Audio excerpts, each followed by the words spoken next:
বাসায় কেউ নাই, সব গেছে মনে হয় তালা দিয়া।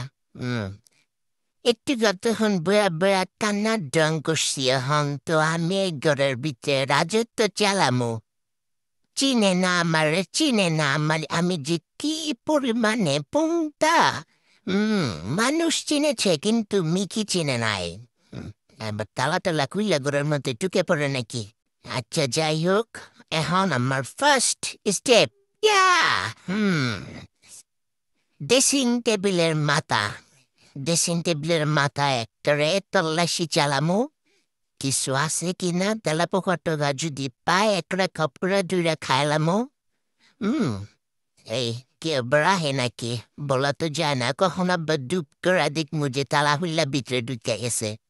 এখন তো ঘরের মধ্যে আমি রাজা, আমি সিংহ পুরুষ মিকি। হুম কিছু তো নাই ড্রেসিং টেবিলের মাথার উপরে, একটা মানুষ বলে ড্রেসিং টেবিলের মাথা এত পরিষ্কার করে রাখে। এখন চিন্তা ভাবনায় আছি যে সামনে তো আলমারি আছে, আলমারির মাথার উপরে কেমনে উঠবো।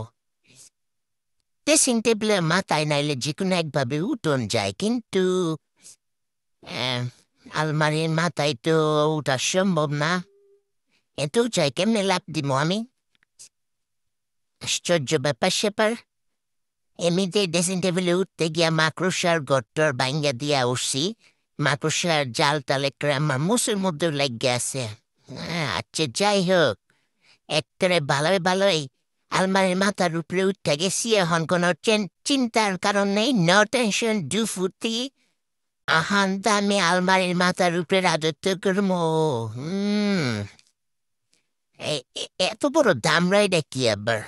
তোরা একটু যে ঘুমামো শান্তির ঘুম দিমে কোনো উপায় নাই। হুম রে চুপা চুপা মধ্যে কি কোনো তেলা পোকা টোকা বাসা বানছে নাকি আবার। এই নানির আবার সিসি ক্যামেরা দিয়ে আমার কালা পঙ্গা টঙ্গা দেখে আর ভালাইলো নাকি বুঝতে পারতেছি না তো, আশ্চর্য ব্যাপার সেবার। আচ্ছা যাই হোক, সিসি ক্যামেরা দেয়া যেমনি দেখুক তেমনি দেখুক, আমার কালা পঙ্গাটাই দেখতে পাইবো, আর কিছু দেখার সাধ্য নাই নানির। হুম দেখলেও আমার কিছু যায় আসে না, নানির ঘরের মধ্যে এখন আমি রাজত্ব চালাইতেছি, ঘরের পিছিয়ে আসলে কেউ নাই, অন্য টাইমে নানি রাজত্ব চালাই। আচ্ছা যাই হোক, মজা লাগতেছে না, একা একা কি করবো। হুম ভালো লাগে না, একটা বউ থাকলে তো গল্প টল্প করতাম, সুখ দুঃখের আলাপ করতাম। তোর জায়গা। হুম দূর ভাত খাই গা, একা একা বুয়া বুয়া কি করবো।